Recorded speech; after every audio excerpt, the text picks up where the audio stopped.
اعوذ باللہ من الشیطان الرجیم بسم اللہ الرحمن الرحیم السلام علیکم ورحمۃ اللہ وبرکاتہ۔ بغداد چوک میں مزدور بیٹھے ہوتے تھے، مجھے ایک مزدور کی ضرورت تھی۔ میں وہاں گیا تو میری نظر ایک کم سن بچے پہ پڑی۔ میں نے اس سے پوچھا کہ بیٹا مزدوری کرو گے؟ تو بچے نے جواب دیا ظاہر سی بات ہے مزدوروں میں بیٹھا ہوں، مزدوری کے لیے بیٹھا ہوں۔ بچے نے کہا لیکن میری کچھ شرطیں ہوں گی جو آپ کو ماننی پڑیں گی۔ بچے نے پہلی شرط یہ بتائی کہ لوگ 4 دینار مزدوری لیتے ہیں لیکن میں 4 دینار مزدوری نہیں لوں گا، میں 3 دینار مزدوری لوں گا۔ اور دوسری شرط یہ بتائی کہ جس ٹائم اذان کا ٹائم ہوگا اس ٹائم میں اللہ اور اللہ کے رسول کے علاوہ کسی کی نہیں سنوں گا۔ اور تیسری شرط یہ بتائی کہ آپ مجھ سے کوئی بھی سوال جواب نہیں کریں گے۔ انہوں نے کہا ٹھیک ہے۔ وہ کام جو مزدور سارا دن لگا کے کرتے تھے اس بچے نے 2 گھنٹے کے اندر سارا کام ختم کر لیا۔ وہ بچہ کام کر رہا تھا تو اس دوران اذان کا ٹائم ہو گیا۔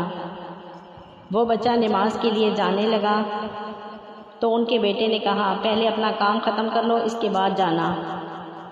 بچے نے کہا کہ آپ کے والد صاحب سے میری پہلے ہی یہ بات ہو چکی تھی کہ جس ٹائم اذان کا ٹائم ہوگا میں اللہ اور اللہ کے رسول کے علاوہ کسی کی بھی نہیں سنوں گا۔ سبحان اللہ۔ جب بچہ نماز پڑھ کے آیا اپنا کام دوبارہ شروع کر دیا۔ ان کی بیگم نے کہا کہ بچے سے کہیں کہ کچھ کھانا کھا لے۔ بچے نے بتایا کہ اس کا روزہ ہے، حالانکہ رمضان بھی نہیں تھا لیکن بچے نے نفلی روزہ رکھا ہوا تھا۔ اگلے دن میں اس بچے کو لینے کے لیے پھر گیا تو لوگوں نے بتایا صرف ہفتے والے دن وہ آتا ہے۔ تو میں نے ان سے پوچھا کیوں؟ انہوں نے بتایا کہ وہ کہتا ہے کہ میرے 1 ہفتے کا خرچہ 3 دینار ہے، جب میں 3 دینار کما لیتا ہوں تو باقی کا سارا وقت میں اللہ اور اللہ کے رسول صلی اللہ علیہ وآلہ وسلم کے ذکر میں گزارتا ہوں۔ سبحان اللہ۔ پورا ہفتہ انتظار کے بعد میں پھر اسے لینے کے لیے ہفتے والے دن گیا۔ اسی طرح وہ 2-3 ہفتے کام کے لیے آتا رہا۔ ایک ہفتے جب میں اس کو لینے کے لیے گیا تو لوگوں نے بتایا کہ آج وہ نہیں آیا۔ پوچھا کیوں؟ مزدوروں نے بتایا کہ وہ بیمار ہے۔ کہاں ہے گھر؟ تو مزدوروں نے بتایا قبرستان کے پیچھے جو کچی آبادی ہے وہاں پہ اس کا گھر ہے۔ فرمایا کہ میں وہاں گیا، دروازے پہ دستک تھی تو بچے نے کہا حضور آپ دروازہ کھلا ہے آ جائیں۔ جب میں اندر گیا تو میں نے پوچھا تمہیں کیسے پتہ چلا کہ میں ہوں؟ بچے نے جواب دیا اللہ والے ہو آپ ہی نے آنا ہے ورنہ امیر تو غریبوں کا پتہ لینے نہیں آتے۔ وہ سخت بخار میں تپ رہا تھا۔ اس نے اپنی جیب سے کچھ پیسے نکالے اور ایک انگوٹھی نکالی۔ حضور آج رات میرا انتقال ہو جائے گا، پیسوں کا کفن دفن کروا دینا اور میرا جنازہ پڑھوا دینا، اور یہ انگوٹھی ہارون رشید کے پاس لے کر جانا۔ ہارون رشید سے کہنا کہ مجھے آپ سے ملنا ہے، وہ آپ کو ٹائم نہیں دے گا، آپ اس کو آواز دینا، کہنا تمہاری ایک امانت میرے پاس ہے، پھر وہ آپ سے ملے گا۔ یہ انگوٹھی آپ ان کو دے دینا، پھر آپ میری طرف سے فارغ ہیں۔ اب آپ مجھے اپنے رب سے تنہائی کرنے دیں، بڑی لمبی معافی مانگنی ہے۔ وہ گھر آ گئے لیکن بچے کی باتوں نے انہیں ساری رات سونے نہیں دیا۔ صبح سورج نکلتے ہی وہ وہاں چلے گئے۔ دروازے پہ ہاتھ رکھا تو دروازہ کھلا ہوا تھا۔ اندر داخل ہوئے تو جیسے خوشبوئیں میرا استقبال کر رہی تھیں۔ جب میں نے چہرے سے کپڑا ہٹایا تو اس کا انتقال ہو چکا تھا۔ وہ کہتے ہیں نا اکھاں جدوں میٹھیاں زمانہ مینوں روے گا، اپنا تے اپنا بیگانہ مینوں روے گا۔ وہ فرماتے ہیں کہ میں تو صرف 2 بندے لے کے اپنے ساتھ گیا تھا لیکن دنیا کہاں سے اکٹھی ہو گئی۔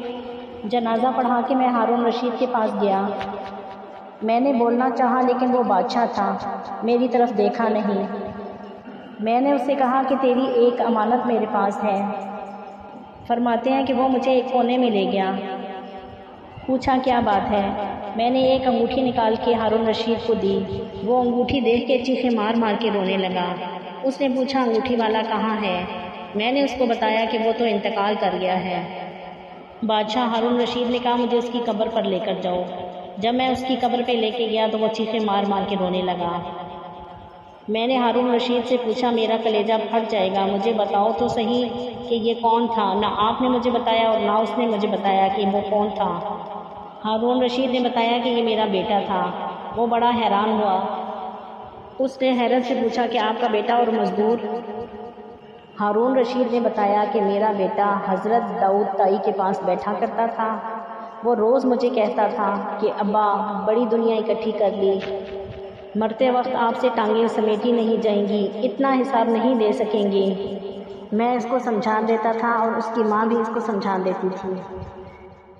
وہ روز کہتا تھا کہ آ جاؤ، اللہ اور اللہ کے رسول کی طرف آ جاؤ۔ ہم نے اس کی بات نہیں سنی۔ اس نے کہا میرے اور تمہارے راستے الگ الگ، اور وہ چلا گیا۔ یہ سونے کی انگوٹھی غلطی سے اس کے پاس رہ گئی تھی۔ دیکھو میرے بیٹے نے آج وہ انگوٹھی بھی مجھے واپس کر دی۔ پھر تڑپ کے کہنے لگے، تھا تو وہ میرا بیٹا لیکن میرا مرشد نکلا۔ جن کے جانے سے جان جاتی ہے، ہم نے ان کو بھی جاتے دیکھا ہے۔ جزاک اللہ۔